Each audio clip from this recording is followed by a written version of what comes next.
Shedeur. There will be no media attention like, should he be the starter? Stafford's there. And for the Rams, it gives you a chance to maybe have an answer at quarterback, even if it's a long shot, after this year, if this does end up being Stafford's last year. And if you're the Browns, if you spent a fifth on Shedeur and just trade him for a fourth, you won. Shedeur Sanders went from lighting up Cleveland with one of the most explosive preseason QB performances to suddenly being benched with what they're calling a minor oblique injury.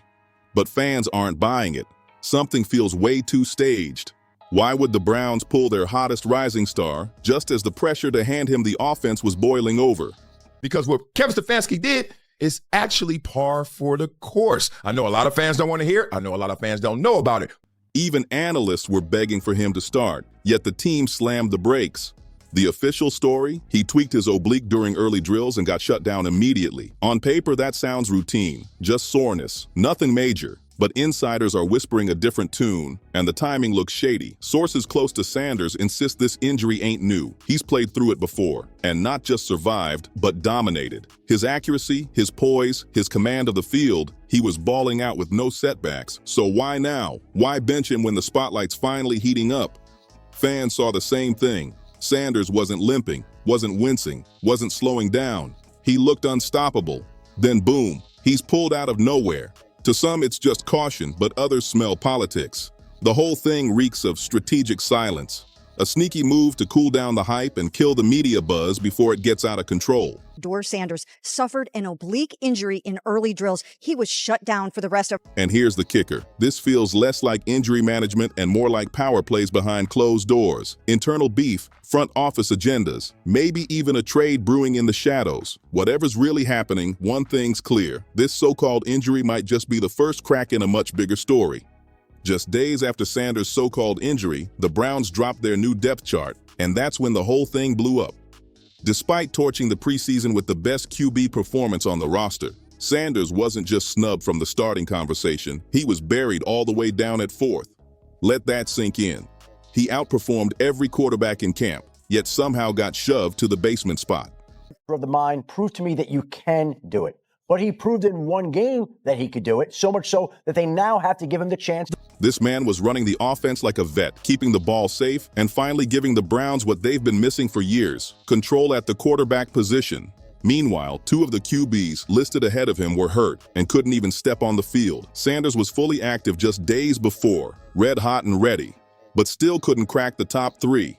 That wasn't just weird, it looked straight up calculated. Fans went ballistic, analysts shook their heads, and the big question became, what exactly is Kevin Stefanski doing? He told reporters he's focused on developing all quarterbacks, but freezing out the one guy who actually delivered? That felt like sabotage, not development. And just when it couldn't get any crazier, it did. As fans demanded answers, the Browns doubled down in the wildest way. Stefanski suddenly announced Sanders wouldn't play in the upcoming preseason game. No warning, no clear explanation, just a sharp pivot back to that same old injury excuse. But this time, the injury line sounded way too convenient, almost scripted. We know how the game goes. But then he starts talking about the offense, right? 0 giveaways. Okay, this is when you're supposed to insert Shedeur, some fans think. Let's talk. That's when whispers started turning into loud speculation. Sources close to the team hinted at internal pressure, with media hype snowballing and fans chanting Sanders' name at camp. ESPN, FS1, every sports network was calling for Sanders to get first-team reps, and the Browns, they pulled the plug instead. The numbers didn't lie. Sanders earned more snaps. The film backed it up. Yet the Browns ignored every bit of evidence and hid behind vague phrases like arm soreness. Suddenly, the hottest QB in camp was erased from weekly plans like he didn't exist. That's when it hit everyone. This wasn't just about football anymore. This was politics in pads. Dan Orlovsky, one of the most respected voices in the NFL, went live on national TV and said exactly what fans had been screaming for weeks. Why isn't Shedeur Sanders getting real reps? He didn't hold back either. He called out Kevin Stefanski by name, demanding accountability. Like my coach just said in college, hey, find something that he can do. So you keep telling me what Shedeur can't do? Well, your job as a coach is to put players in position and find something that they can do. Orlovsky made it simple. If Sanders isn't good enough, prove it. But if you can't, then let the kid ball.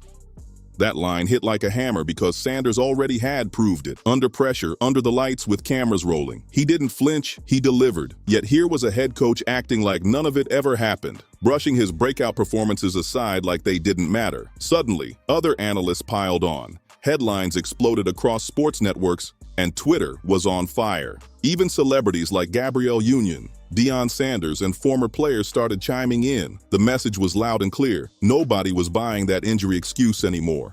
So how did Coach Stefanski respond? He didn't clap back, didn't drop stats, didn't defend his call. Instead, he doubled down, claiming Sanders would now be out indefinitely with soreness. Soreness. Fans weren't buying it for a second. At this point, it didn't look like strategy anymore. It looked like sabotage. Confusion had turned to frustration, and frustration had exploded into full-on outrage. Sanders had shown he could play through this so-called soreness. And he looked like a guy that should be getting opportunity to say, nope, you're actually not good enough. If I were the Browns, he would be getting reps with the starters this week. I felt like going into the game, if he played a certain way, that would be the case. He should getting reps with the starters this week. And he should, I always say it this way, prove to me you can't do it. Prove to me you can't do it. And so far, he has not. Yet he was being iced out with no explanation. Supporters flooded social media, demanding answers, with one rallying cry spreading everywhere. Play him or trade him. One viral tweet captured the vibe perfectly. Get him out while he still has value. And this wasn't just empty noise. There was real movement behind it. NFL insider Mick Wright even reported Sanders had quietly requested a transfer if the situation didn't change. The message was crystal clear. If Cleveland wasn't going to let him compete, he wanted out. That's when whispers of one potential landing spot started to shake up the league. The Los Angeles Rams, yeah, that's the team insiders were whispering about. For Sanders, LA could be the perfect landing spot. He'd get time to grow in a pressure-free setup behind Matthew Stafford. And with Stafford clearly in the twilight of his career, the stage would be set for a smooth handoff into a brand new era.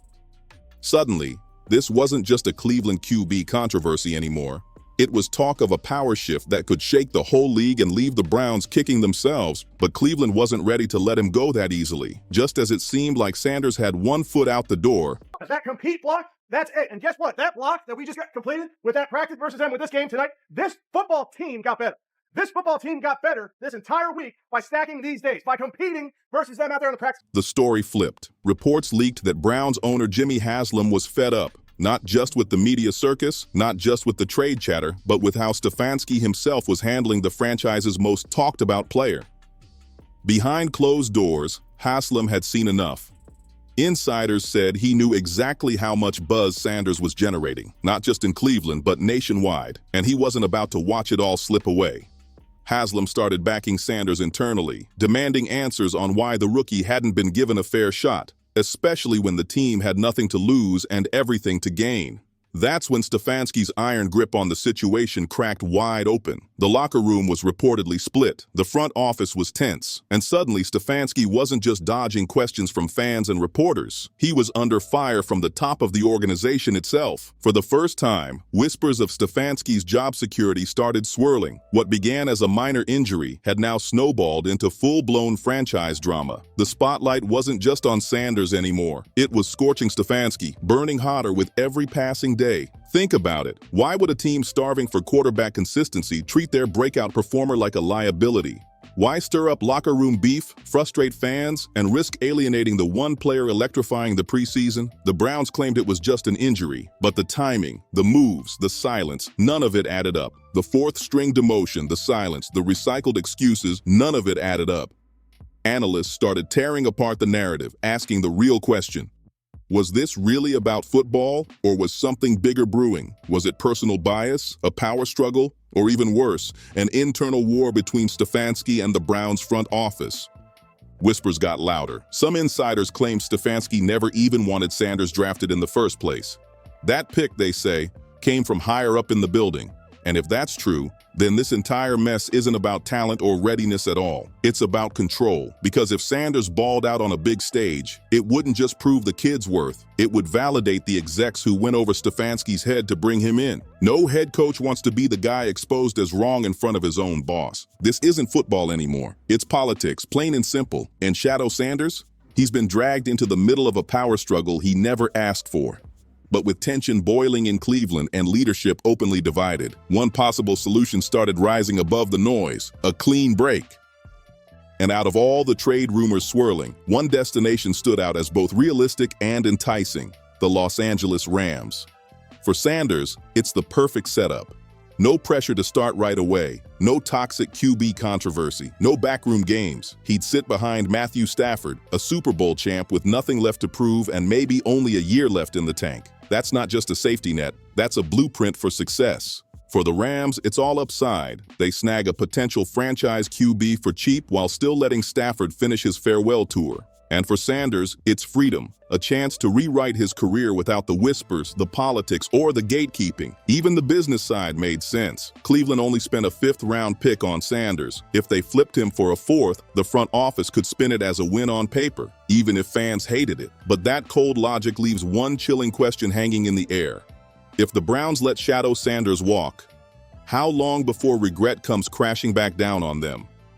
Because what's happening here isn't just about a rookie being benched, it's about a franchise gambling with its future. This isn't just about a rookie QB, it's about how talent gets mishandled right in front of our eyes.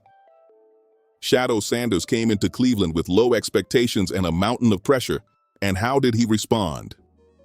The only way a real quarterback should, by showing up and flat-out delivering. But somehow, even that wasn't enough to earn him a fair shake. Instead, fans were fed a weak injury excuse, then slapped with a bogus 4th-string demotion, and finally hit with radio silence from the very coach who's supposed to be building winners. Meanwhile, respected voices across the football world are all screaming the same thing: give the kid a shot. But if Cleveland won't, another franchise will. A team like the Rams could unlock Sanders' full potential without the Cleveland circus dragging him down. And if that happens, every missed rep, every benching, every excuse Stefanski threw out will age like spoiled milk. The Browns still have time to fix this mess, but if they don't, they might gift-wrap the NFL's next breakout superstar and hand him over to another team. And when Sanders shines on that bigger stage, Cleveland will be stuck explaining why they let their golden ticket slip away. Now we want to hear from you. Do you think Shedeur Sanders is being unfairly held back by the Browns? Was the injury just a cover-up? And would a move to LA actually be the best thing for his career? Drop your thoughts below. Don't forget to like, share, subscribe, and comment.